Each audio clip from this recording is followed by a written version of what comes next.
ఆందోళన లేని ఆధునిక జీవితాన్ని మనం ఊహించుకోలేం. పొద్దున లేచిన దగ్గర నుంచి రాత్రి పడుకునేదాకా నిత్యం ఎంతో కొంత ఆందోళన అన్నది మనం అనుభవిస్తూనే ఉంటాం.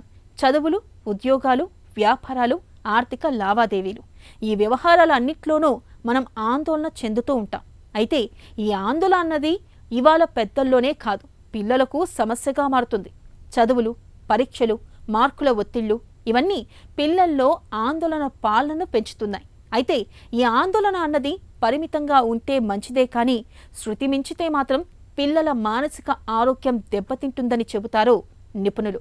పిల్లల్లో ఆందోళనను తెచ్చిపెట్టే కారణాలు, వాటిని అధిగమించే మార్గాల గురించి డాక్టర్ని అడిగి ఇప్పుడు తెలుసుకుందాం.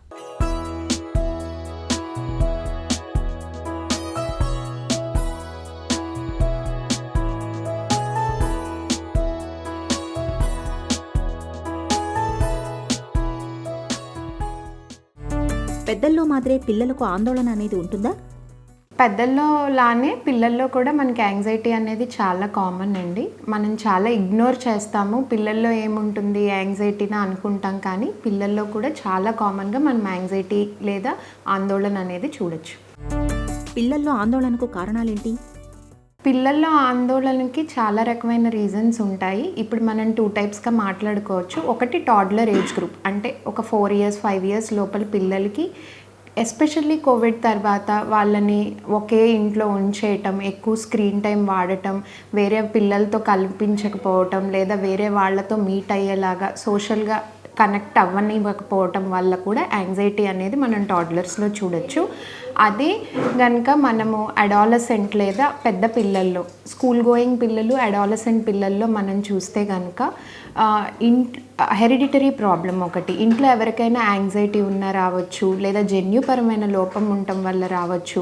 ఇంకా చెప్పుకుంటే కనుక స్ట్రెస్ఫుల్ ఎన్విరాన్మెంట్, స్కూల్లో కానీ లేదా ఇంట్లో కానీ. స్కూల్లో బుల్లింగ్ అంటే ఎవరైనా తన ఫిజికల్ ఇమేజ్ మీద కమెంట్స్ చేసినా కూడా యాంగ్జైటీ ఫీల్ అవ్వచ్చు పిల్లలు. స్కూల్ ప్రెషర్, వర్క్ ప్రెషర్ లేదా స్టడీ ప్రెషర్ వల్ల కూడా యాంగ్జైటీ ఫీల్ అవ్వచ్చు. తర్వాత ఇంట్లో పేరెంట్స్ మధ్య సమస్యలు ఉన్నా, ఇంట్లో ఫైనాన్షియల్ స్ట్రెస్ ప్రాబ్లమ్స్ ఉన్నా కూడా, ఇలాంటి ఒక స్ట్రెస్ఫుల్ ఎన్విరాన్మెంట్లో కిడ్స్ ఉన్నా కూడా అక్కడ కూడా ఆందోళన అనేది మనం చూడొచ్చు.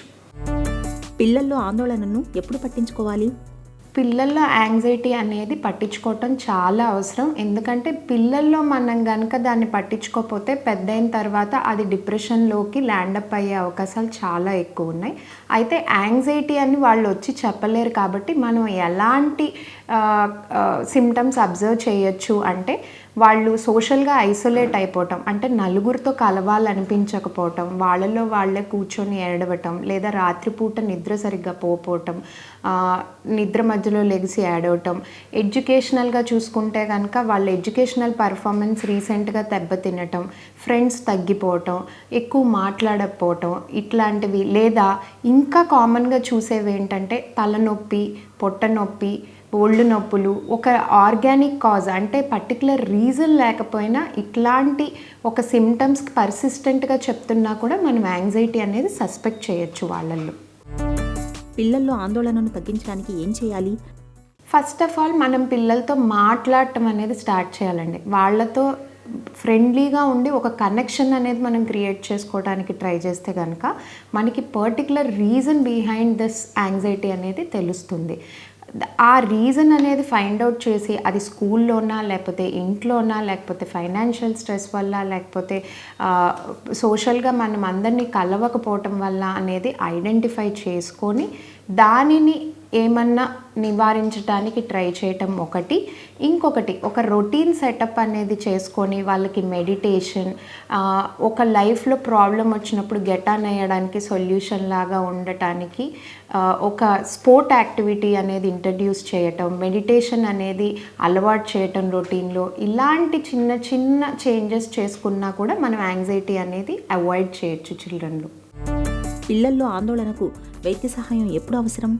ఎప్పుడైతే వాళ్ళ రొటీన్ యాక్టివిటీస్ కనుక డిస్టర్బ్ అవుతున్నాయి, స్కూల్కి వెళ్ళటం, పర్ఫార్మెన్స్ అగెయిన్ ఎడ్యుకేషనల్ వైజ్ వాళ్ళు తక్కువ అవ్వటం, లేదా డిఫరెంట్ సెట్టింగ్స్లో వాళ్ళు కోపప్ అవ్వలేకపోవటం ఇట్లాంటివి ఉన్నప్పుడు, లేదా ఎక్కువ స్కూల్ యాబ్సెంటిజం, స్కూల్కి వెళ్ళకూడదు, నాకు ఈ నొప్పులు ఎక్కువ వస్తున్నాయి, ఇట్లాంటివి రిపీటెడ్గా చెప్తున్నప్పుడు మనం డెఫినెట్గా దాన్ని పట్టించుకోవాలి, ప్రొఫెషనల్ హెల్ప్ అనేది తీసుకోవాలి. దీనికి 2 కైండ్స్ ఉన్నాయండి. ఒకటి మెడికేషన్ అండ్ థెరపీ.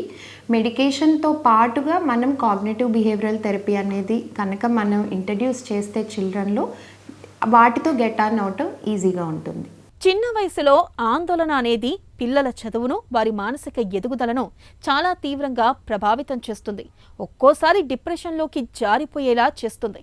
ఈ నేపథ్యంలో పిల్లల్లో ఆందోళనను తల్లిదండ్రులు త్వరగా గుర్తించి పరిష్కారాలను కనుగొనడం చాలా అవసరం. ఆందోళన తీవ్రంగా ఉన్నప్పుడు మానసిక వైద్య నిపుణుల్ని సంప్రదించి తగిన చికిత్స ఇప్పించడం చాలా అవసరం.